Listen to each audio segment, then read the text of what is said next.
Hello and welcome to the lecture series on railways, harbour, tunneling and airport for the subject code 18CV645, Module 1, Session 6, Track stresses and coning of wheels. In this session, we are going to discuss about the track stresses, track modulus, stresses in rails, stresses in sleepers, stresses in ballast, pressure in subgrade. It means whatever the stress it is going to be accumulating in permanent wave component we are going to be discussing. Next is the coning of a wheel, theory of a coning and references. Moving on to the first point, that is a track stresses. The track which is going to be provide a continuous elastic support for both static and dynamic wheel load, and it will distribute in a diminished unit pressure to the subgrade. So, this is going to be the purpose of a track. So, the subgrade in turn diminishes the unit pressure to the soil subgrade or the subsoil. So, this is found by the elastic theory. So, the classic elastic theory we are going to be using it. So, at any point of time the pressure belt should be a minimal. So, that is the concept. Next, each of the element of the railway track is subjected to a repeatedly applied and deflecting and bending load as the wheels of the trains passes. It means, so due to the continuous movement of a train wheel as it passes over the track, it causes a deflection and bending load. So, this phenomena is somewhat repeated, hence each of the element is going to be subjected to this type of loading. So, that is with respect to bending and deflecting. The effect of various stresses is calculated by considering track as an elastic member as a whole. It means the track is going to be considered as an elastic member as a total thing. The overall elastic property of the track is represented by the track modulus. It means, so we are concerned about the elastic theory, that is based on the elastic theory to know what exactly the stresses it is been occurred due to the loading. Hence, we concern track system as an elastic material, and it is going to be represented by the track modulus. Then what exactly mean by the track modulus? Track modulus is an index for stiffness of this track, and it is defined as load per unit length. So, whatever the load it is going to be carried per unit length of a rail section, so that is going to be required to produce a unit depression in the track. So, it may be unit pressure or a deflection or whatever the concept if you are going to be applying it. So, that is going to be called as track modulus. So, this track modulus in turn depends upon the gauge. So, which type of gauge we have been using it, and type and density of the sleeper. So, which type of a sleeper, it may be wooden, steel or a concrete or pre-stressed. So, that is going to be the type of sleeper, and the density of a sleeper, that is in the previous sessions I had explained it is a m plus x or n plus of a x. So, depending upon the gauge, so density of the sleeper is obtained. The type and the section of the ballast, so which type of ballast we are going to be using it, and the soil subgrade. So, all these are going to be accountable for the track modulus. So, based on the experimentation, so we can recommend or we can use the following formula. So, the track modulus is going to be calculated by measuring the deflection for each of the sleeper under the rail which is loaded with an engine of non-weight. It means, so whatever the locomotive engine weight is known, to have a unit deformation or a deflection, so that is going to be represented as track modulus. So, that is a mu. So, mu is nothing but the track modulus, so which is going to be equal to load of an engine on the rail divided by length of the rail multiplied by sum of the deflection under the sleeper or number of sleeper. So, this is going to be further deduced to be the engine load divided by average spacing between the two sleepers multiplied by sum of the deflection which is measured under the sleeper. So, based on the experimentation, the track modulus for broad gauge, so that is having a 1.676 meters of a gauging length. So, it is going to be varied from 70 to 90 kg per centimeter square. Similarly, for meter gauge, the value of a track modulus is going to be varied from 42 to 54 kg per centimeter square. Similarly, for narrow gauge, it is going to be approximately 30 kg per centimeter square. So these track modulus are going to be used to calculate in the further calculation of track stresses. So as we know that there will be a different combinations of load, so due to which the stresses are going to be bound inside the track. So they are going to be heavy stresses because of the following forces.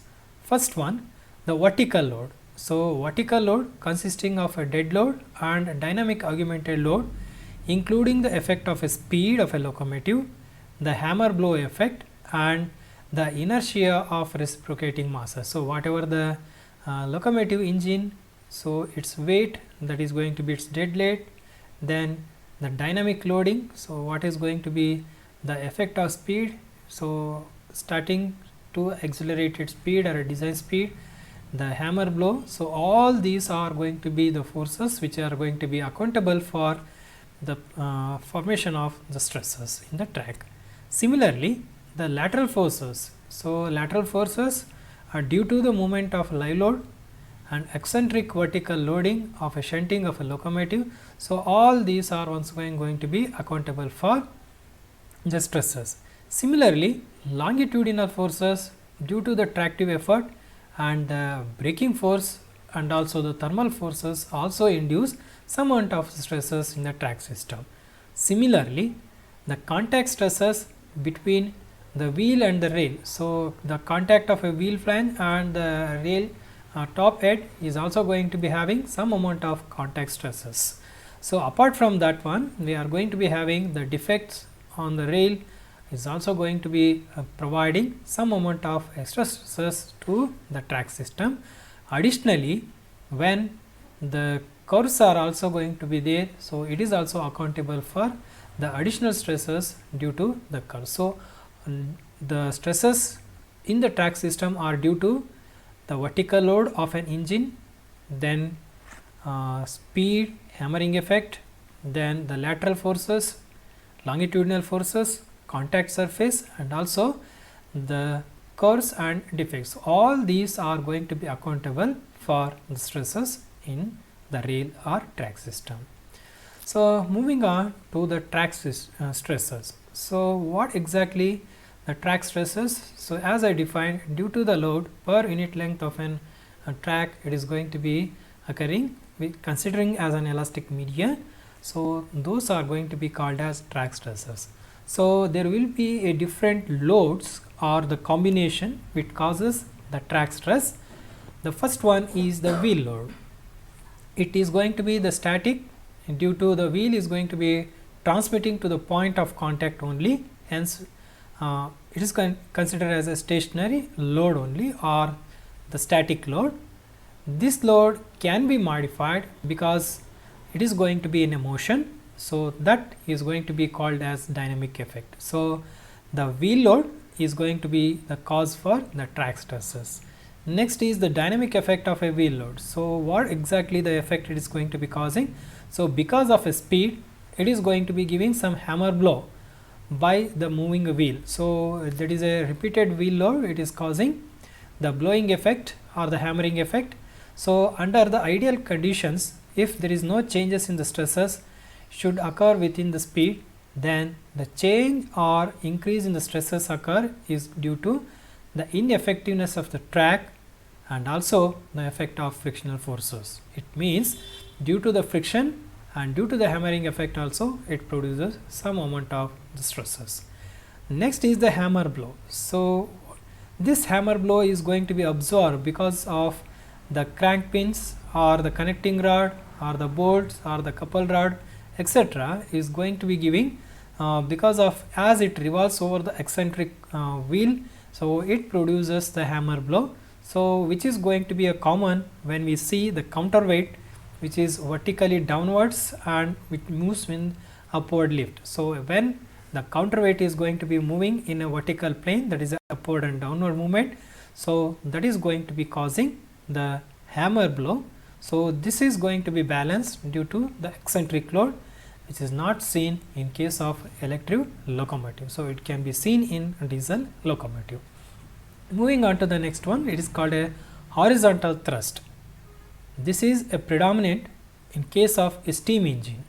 So, when we are going to be having a steam engine, so but it is not found in electrical locomotive. So, the steam pressure is going to be producing some amount of driving wheel crank or the shaft or connecting rod will going to produce some amount of horizontal thrust. So, next is the horizontal thrust due to the nosing action. So, whenever we are going to be come across with the tangent length, as we are going to be discussing, so wherever we are going to be having oscillations which are set, will going to rise and strike the flanges. So, this is going to be known as a nosing action. So, this phenomena is also going to be producing horizontal thrust. Next is the pressure by the flanges of the wheels on the side of the rail. So, there is a lateral pressure which is due to flange collision with respect to the rails because of as and when the trains are moving in a zigzag manner. So, this zigzag manner causes the pressure on the flanges. Next is stresses due to irregularity in the track. So, some amount of stresses are also going to bound to occur due to irregular in the levels of the subgrade or with respect to the irregularity levels of the ballast or gauges, or sometimes unequal or the top level of the rails are not equal. So, in such cases due to irregularity with respect to the level causes some amount of stresses. So, as I said, so whenever the trains are going to be moving over the curve, it additionally accounts for the stresses. So, this is going to be the lateral bending because of rigid wheelbase. So, this excessive stresses is going to be due to the super elevation. So, this causes non-uniform pressure distribution over the inner and outer wheel. So, this is also going to be accountable for the track stresses. So, now we are going to be studying one by one what are the different types of track stresses are going to be there. So, as I said, it is a track. So, track is going to be a combination of rail, sleeper and a ballast, and also as it rests on the subgrade. Hence, the stresses are going to be studied systematically with respect to stresses in rail, similarly stresses in sleeper, stresses in ballast, and what exactly. So, these combination of a load acting on the subgrade, so that is a pressure in the subgrade. So, all these are going to be called as the track stresses. So, moving on to the first one, that is a stresses in a rail. So, as we are already studied and defined the word rail. So, rail are going to be a continuous member, or when we talk about the stresses. So, it is going to be considered as a continuous beam which is carried on a sleeper, which provides, that is, a sleeper provides as an elastic support to that one. As the rail distribute the wheel load to the number of sleeper, if the spacing of sleepers are going to be equal, the stresses in the rail under the wheel are going to be constant. So, it means if it is going to be equal in the spacing of a sleeper, then the pressure or the stresses are going to be equal. If the vertical loads are going to be eccentric, then it causes the bending moment. So, this going to be causes a torsion in the beam. So, torsion in the beam means torsion to the rails. So, the lateral thrust at the rail head produces a deflection, that is a lateral deflection, and also the twisting. So, the lateral thrust are going to produce the lateral deflection and also the twisting forces to the railway. Similarly, horizontal deflections are going to be resisted by the friction between the rails and the rail. So, these are going to be nullified some amount. The torque thus produces causes the twisters and also the bending on the head and footing of the rail. So, this twisting forces causes the stresses or the bending over the header and footing of the rails. The effect of lateral deflection is going to be carried to the several sleeper on the either side and also leading to their lateral movement. It means it is going to be spread over in the system. Next is the tractive effort and a braking of a train causes the longitudinal stresses in the rail then the compressive stresses at the contact between the wheel of train and the rail section. So, this may going to be the higher than its yielding point of the rail section what we are going to be using it. By looking at this gravity, the maximum shear stress should be below the surface on broad gauge should be under for a diesel locomotive is going to be 36.25 kg per centimeter square. So, these are going to be some numerical value we are going to be concerned. Next part, that stresses are also going to be there in the sleeper. So, as we know that sleepers are going to be subjected to permanent stresses which are arising because of the fixtures which is being placed between the rail section and also due with respect to the sleeper. So, due to this one, the fastening may move in a longitudinal forces, that is due to the passage of a train. So, this causes some amount of stresses to the sleeper. So, the factor which may going to cause the stresses are going to be the wheel load. Obviously, the wheel load or the locomotive of an engine. So, greater the wheel load, higher will be the stresses. Hence, second one is going to be the weight transfer from wheel to wheel on the same, that is same sleeper, first wheel, second wheel, third wheel. So, like that there is a repetitive movement of a wheel. So, on the same point with respect to different axle causes some amount of irregularity to the rail. So, this is going to be accountable for higher stresses as compared to the leveled rails. Next is the speed. So, in which speed the trains are going to be moving. So, that is going to be accountable for the stresses on the sleepers. Similarly, the dynamic effect of the wheels on the rail. So, dynamic effect means, so the speeding of the wheel is going to be accountable. So, that is also going to be taken for the stresses in the sleeper. Similarly, elasticity of a rail. So, how much the elasticity of a rails we are going to be taken, it depends upon the type of materials used. Then how much efficiency the fastenings and the types of fastenings we are used in the construction, design and dimension of a sleeper. So, the type of a sleeper using it, then strength of a sleeper. So, it depends upon type of material, so wood to the concrete or the steel.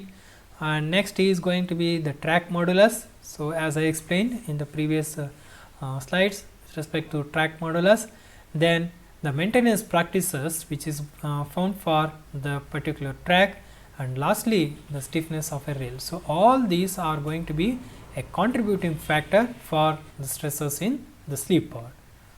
So, that is an idealistic condition. So, as in this image we have been explaining, consider this is going to be the sleeper upon which the rails are going to be fixed. So, this is the vertical load or the wheel load from a different axles are transferring through the rail to the sleeper.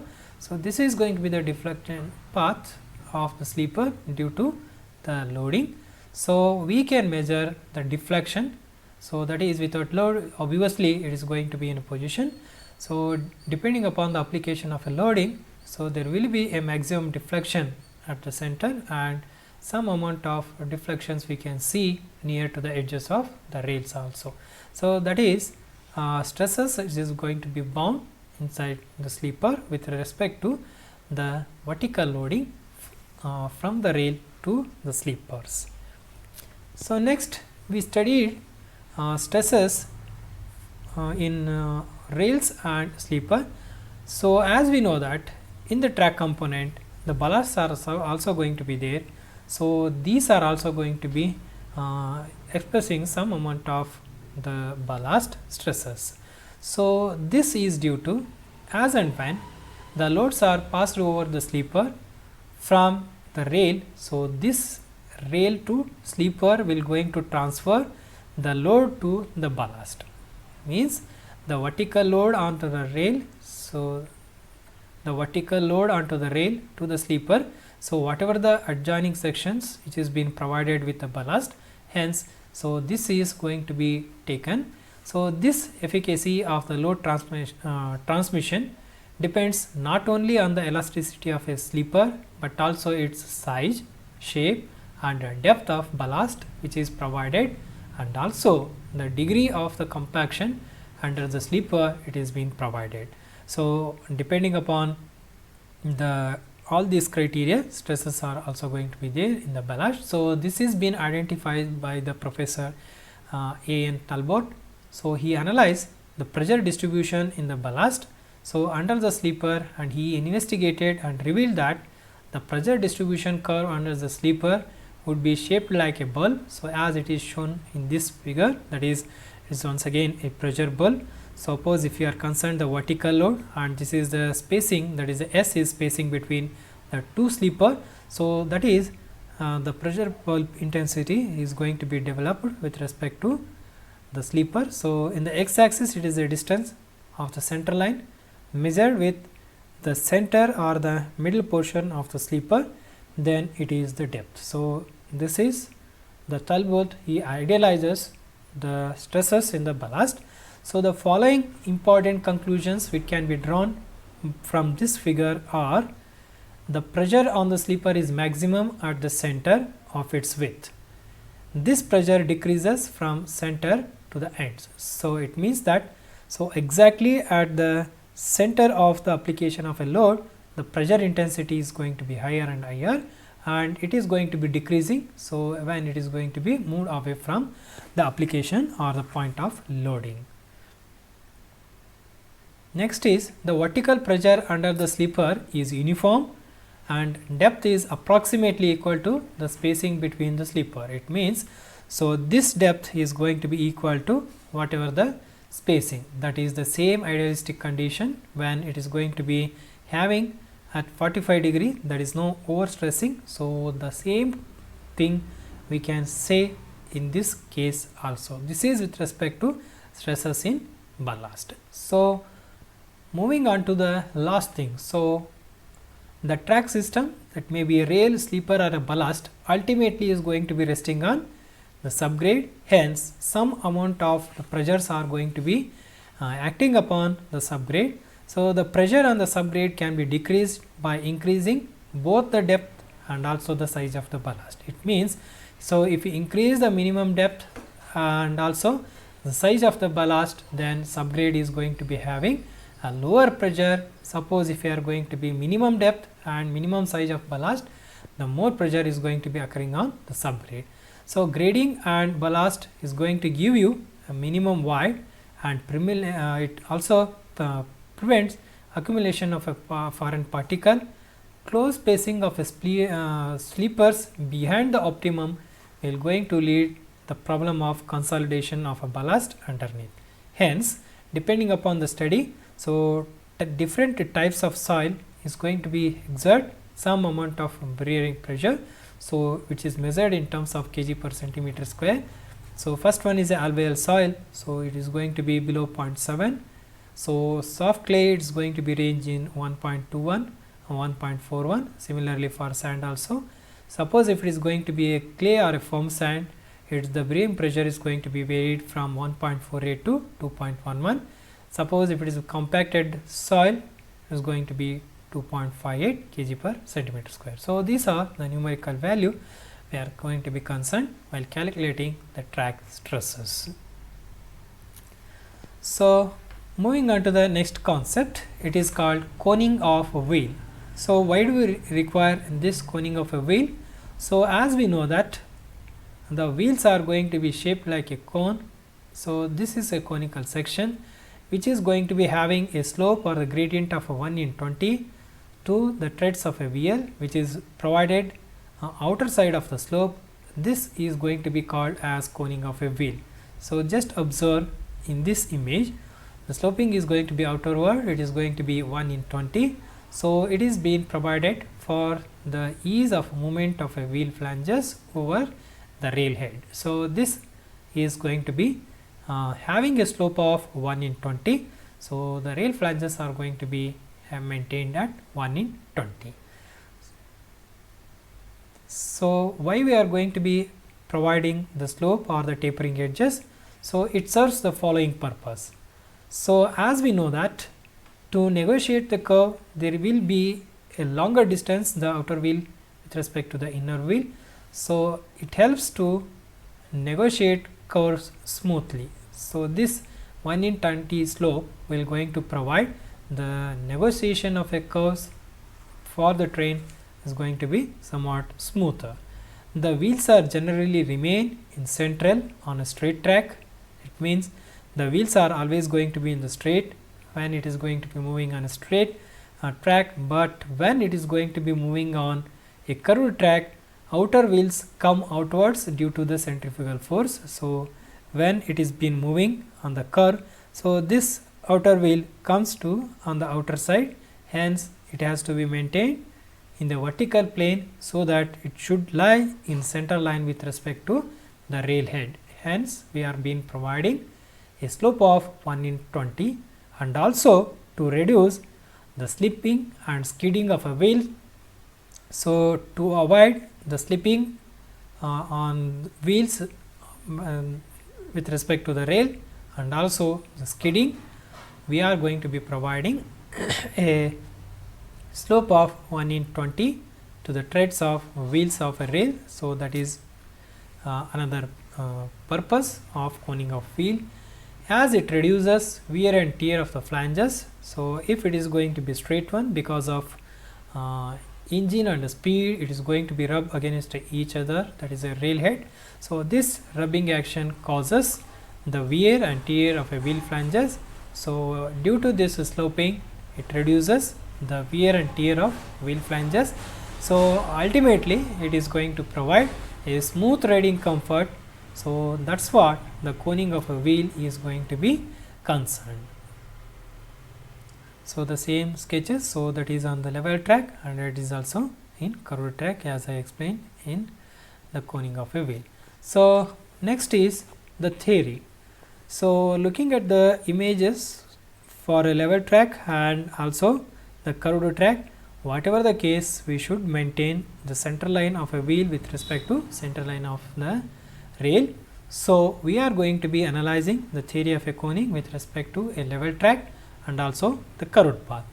Moving on to a level track, so as soon as the axle move towards the rail, the diameter of the wheel tread over the rail increases, while as it decreases over the other rail. So this parameter this prevent a further movement of the axle which reaches to back to its original position. So that is in case of level track.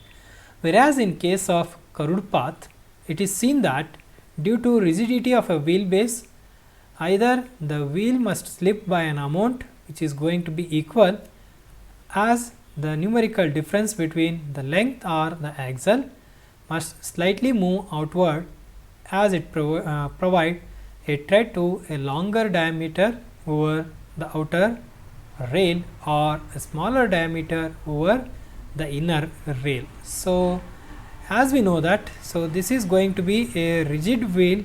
Okay, so this is an axle with rear axle and leading axle.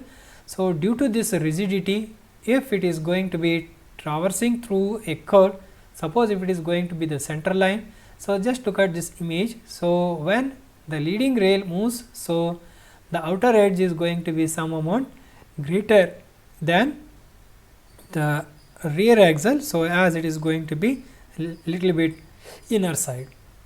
So this is going to be expressed with respect to the theory of a coning. So to avoid that one, we are been using this coning of a wheel to a slope of 1 in 20. So this brings end of this theory of a coning.